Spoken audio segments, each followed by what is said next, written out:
जयपुर, आमेर भारतीय सेना के शौर्य और ऑपरेशन सिंदूर की ऐतिहासिक सफलता के उपलक्ष्य में भारतीय जनता पार्टी युवा मोर्चा द्वारा एक भव्य तिरंगा यात्रा का आयोजन किया गया। यह यात्रा आमेर मंडल भाजपा के नेतृत्व में आयोजित की गई, जिसमें देशभक्ति की भावना से ओतप्रोत सैकड़ों कार्यकर्ताओं, युवाओं और आम नागरिकों ने भाग लिया। तिरंगा यात्रा का शुभारंभ गणेश जी के मंदिर कुंडा से हुआ, जो विभिन्न मार्गों से गुजरते हुए गांधी चौक, आमेर पर संपन्न हुई। इस आयोजन में जयपुर ग्रामीण से सांसद राव राजेंद्र सिंह और जयपुर शहर भाजपा के जिलाध्यक्ष अमित गोयल मुख्य अतिथि के रूप में उपस्थित रहे।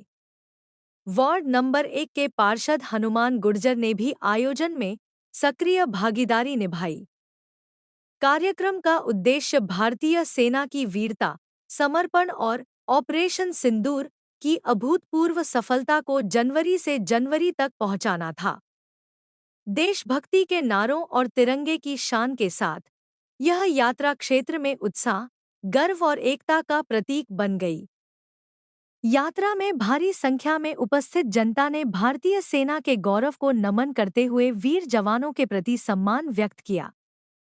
आयोजकों ने बताया कि इस प्रकार के कार्यक्रमों से युवाओं में देशप्रेम की भावना को और भी प्रबल किया। जिस तरह से भारत की शौर्यशाली और गौरवशाली सेना ने देश के दुश्मनों के परकच्चे उड़ाए हैं, पाकिस्तान में जो आतंकवादियों के ट्रेनिंग कैंप्स थे जहां से जिहादी तैयार हो रहे थे और जिस तरह से भारत में आकर भारत के लोगों को मारने का प्रयास कर रहे थे, भारत के अंदर एक धार्मिक उन्माद पैदा करना चाह रहे थे, जिस तरह की घटना उन्होंने की कि भारत में घूमने वाले पर्यटकों को धर्म पूछ के मारा गया। उनका उद्देश्य यह था कि भारत एक दंगों की आग में जले, धार्मिक वैमनस्य की आग में जले।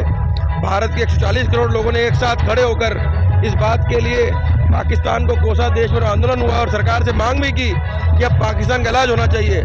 तो जिस तरह भारत की शौर्यशाली सेना ने पाकिस्तान के अंदर पाकिस्तान के आतंकवाद के आकाओं को परकच्चे उड़ा के नष्ट भ्रष्ट कर दिया, पाकिस्तान के एयरबेसों को उड़ा दिया और किसी भी तरह की कैजुअलिटी भारत में नहीं होने दी, तो इस गौरवशाली सेना के सम्मान के लिए सर्व समाज, सर्व धर्म के लोग इस तिरंगा रैली में शामिल हो रहे हैं और ये कार्यक्रम पूरे समाज का कार्यक्रम है, हर धर्म के व्यक्ति का कार्यक्रम है। सर, जहाँ एक तरफ देश के सम्मान की बात की जा रही है और ये राष्ट्रीय ध्वज की बात की जा रही है, तो आपके विधायक की ओर पे एक आरोप लगे थे सर राष्ट्रीय ध्वज को लेकर, क्या कहेंगे उसमें? देखिए, आप ये बताइए, जो राष्ट्रीय ध्वज आप देख रहे हैं इसमें अशोक चक्र है या नहीं है? क्या अशोक चक्र के बिना कोई राष्ट्रीय ध्वज होता है?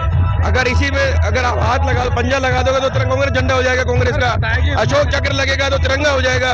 तो ना तो वो तिरंगा था जो पट्टी थी और ना वो कांग्रेस का झंडा था, वो 3 रंग की एक पट्टी थी। और उन्होंने फिर भी कहा कि मैंने चूमा है उसको। फिर भी उन्होंने, मैं कह रहा हूँ, उन्होंने कहा मैंने तो चूमा ही था उसको, कि इसलिए कि आभास होता है देखने में, लेकिन वो तिरंगा झंडा नहीं था। तो इसलिए मैं समझता हूँ कांग्रेस के द्वारा उठाया गया एक दुष्चक्र था। जनता समझती है कि भारतीय जनता पार्टी का हर कार्यकर्ता तिरंगे का सम्मान करता है, देश का सम्मान करता है, हमारी पहचान है। अगर हमारा भारतीय जनता पार्टी का कार्यकर्ता बीजेपी का दुपट्टा लगाए बिना रोड पे खड़े होकर खड़ा हो जाए, भारत माता की जय का नारा लगाएगा, तो लोग समझ जाएंगे कि भाजपा का कार्यकर्ता है। कार्यक्रम होंगे और कार्यक्रम कहाँ होंगे? देखिए, पूरे राजस्थान के हर विधानसभा में, हर मंडल पे, हर जिले में कार्यक्रम हो रहे हैं। उसके बाद हर गांव में कार्यक्रम होंगे, हर वार्ड में कार्यक्रम होंगे, हर बूथ पे कार्यक्रम होंगे। राजस्थान में 20,000 जगह तिरंगा रैली निकलेगी और सर्व समाज इसमें शामिल होगा। जैसे देख रहे हैं कि अपन आज जो तिरंगा यात्रा निकाली गई है और तिरंगा यात्रा अपने कुंडा से लेके और गांधी चौक तक, यानी कि एक तिरंगा यात्रा निकाली गई है। क्या कहना चाहेंगे साहब इसके बारे में आप? भारतीय सेनाओं का जो पराक्रम था उसको देखकर पूरे देश में जोश है और उस जोश के कारण हर जगह एक भारतीय में एक ऐसी आई मन में भावना, देशभक्ति का ज्वार उठा हुआ है। इस बात को ध्यान में रखते हुए हमने ये योजना बनाई कि प्रत्येक युवा के मन में देशभक्ति जगे। इसके लिए तिरंगा यात्रा यहाँ से गांधी चौक में से तक निकाली गई है आमेर के अंदर। जिस तरह से देखा जा रहा है सभी जगह तिरंगा यात्रा निकाली जा रही है जी।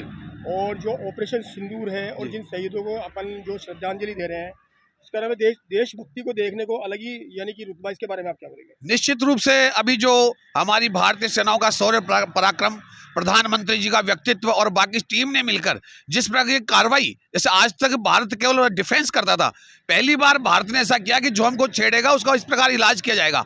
और ये करते हुए जो शौर्य पराक्रम सेना ने दिखाया और पूरा विश्व में जो भारत का डंका बज रहा है उसको देखते हुए ये वास्तव में एक अद्वितीय कार्यक्रम इस प्रकार का रहा कि भारत ने आजादी के बाद आक्रामक होकर और अपना दिखाया शौर्य। आपका नाम बताइए। मेरा नाम श्रवण कुमार, आमेर से बिलोंग करता हूँ। इस तरीके से आप देख रहे हो कि हमारे साथ में और भी खड़े हुए हैं और तिरंगा यात्रा कल भी निकाली गई थी जो अपने हेरिटेज से लेके और छोटी चौपड़ तक निकाली। मंजू शर्मा जी सांसद ने, सर इसके बारे में क्या बोलोगे थोड़ा, आज जो तिरंगा यात्रा में विशेष तौर पर बताइए। ये बहुत ही जरूरी है। देश प्रेम सबसे बड़ा प्रेम है। मैं तो ये मानता हूँ सबसे बड़ा धर्म राष्ट्र धर्म। जो राष्ट्र का नहीं है वो किसी काम का नहीं है, जो राष्ट्र का नहीं वो अपने बाप का नहीं, और जो अपने बाप का नहीं वो किसी काम का नहीं। तो देश के प्रति जो प्रेम है वो भावना है, वो देश सबसे प्रेम भावना से साथ जी चल रहे हैं। बहुत ही अच्छी बात है। हर नागरिक में, हर भारत के देश में देश प्रेमी, इसलिए इस तिरंगा यात्रा के नीचे लगा देश प्रेमी, सब में देश प्रेमी जो देश के प्रति अपना समर्पण किसी भी तन मन धन से जैसे भी जरूरत पड़े देश की, हम सब लोग एक साथ हैं और साथ रहेंगे आजीवन तक। क्योंकि हम जिस कम्युनिटी, जिस तरीके से इस भारत देश के नागरिक हैं, तो भारत के अपने इतिहास यही सिखाता है कि अपने प्राण चले जाएं देश के प्रति, तो देश पे कोई आँच नहीं आनी चाहिए। जिस तरह से मोदी जी ने इस तरीके से जवाब दिया, ना तो वहाँ पे जाके उनको अटैक किया कि अंतर्राष्ट्रीय समुदाय उनसे नाराज ना हो, और किस तरीके से सटीक उन्होंने जवाब दिया, तो ये एक बहुत ही गर्व वाली बात है। और देश प्रेम बढ़ता ही रहना चाहिए, देश के प्रति किसी कोई कंप्रोमाइज नहीं होना चाहिए। ये आप देख सकते हैं कि जिस तरह से देशभक्ति का चर्चा तो सर कभी लगा हुआ है। सर इसके बारे में क्या बोलोगे? भारतीय सेनाओं के शौर्य को देखते हुए और जो जनता का जो प्रेम और इसके लिए बना हुआ है, इसके लिए बहुत बहुत धन्यवाद भारतीय सेना को कि जो अगर भारतीय सेना है तो हम हैं सुरक्षित है। तो मेरा तो यही मानना है कि जब तक हिंदुस्तान की जो सेनाएं हैं तब तक देश सुरक्षित है, और मोदी जी के रहते हुए हमारा देश सुरक्षित है। धन्यवाद। हमारे साथ में और भी है वकील साहब राजवीर जी। आज जो तिरंगा यात्रा निकली है अपने कुंडा से गणेश जी मंदिर से, इसकी स्थापना विस्तार किया जाता है, उसके बाद अभी ये जाएगी गांधी चौक और सांसद साहब भी इसमें आए हुए हैं। इसके बारे में आप क्या बोलेंगे? देखो, भारत जो ऑपरेशन सिंदूर चलाया गया था भारतीय सेना के द्वारा, जिसकी सफलता के लिए आज तिरंगा यात्रा जिसके सम्मान में निकाली जा रही है, और ऐसा होना भी चाहिए। आज का समय भारत हमेशा डिफेंसिव मोड में रहा था, लेकिन पहली बार जो अटैकिंग मोड में भारत आया है उसी की जरूरत थी, क्योंकि आज का युग अटैकिंग मोड का ही है, डिफेंसिव का नहीं है। आप देख रहे हैं कि आज जो तिरंगा यात्रा निकली है, जो तिरंगा यात्रा सभी जगह निकाली जा रही है, जो अपने देश के जो प्रति जो लोग शहीद हो गए थे उसकी याद के अंदर ये देश के प्रति निकाली जा रही है। इंडिया दस्तक से मैं हूँ अरविंद योगी। जो निकाली गई है इसके बारे में क्या बोलेंगे? तिरंगा यात्रा हमारे देश के शहीदों की याद में निकाली गई है। हमने जो देश के लिए अभी जो पाकिस्तान को मुंह तोड़ जवाब दिया है उसकी याद में निकाली गई है। आज आमेर में भव्य तिरंगा यात्रा निकाली गई है, इसमें सभी आमेर वासी सम्मिलित हैं। इस तरह से देखा जा रहा है कि जब तिरंगा यात्रा निकाली जा रही है, देशभक्ति का जोश है। कई लोगों को ऐसा लगता है कि जब तिरंगा यात्रा निकालने के बाद कुछ उल्टे समझते हैं, उनके बारे में क्या बोलोगे आप? नहीं, ऐसा कुछ नहीं है। सभी भाईचारे से रहते हैं यहाँ। ऐसा कोई आपको गलत फहमी हो रही है या मेरे कहने में हो रही है, ऐसा कुछ नहीं है। सब भाईचारे से रहते हैं यहाँ। मैं पार्षद हनुमान गुजर, वार्ड नंबर 1। यहाँ बहुत ही भव्य तिरंगा यात्रा निकली है अभी गणेश जी के मंदिर से आमेर तक। जय।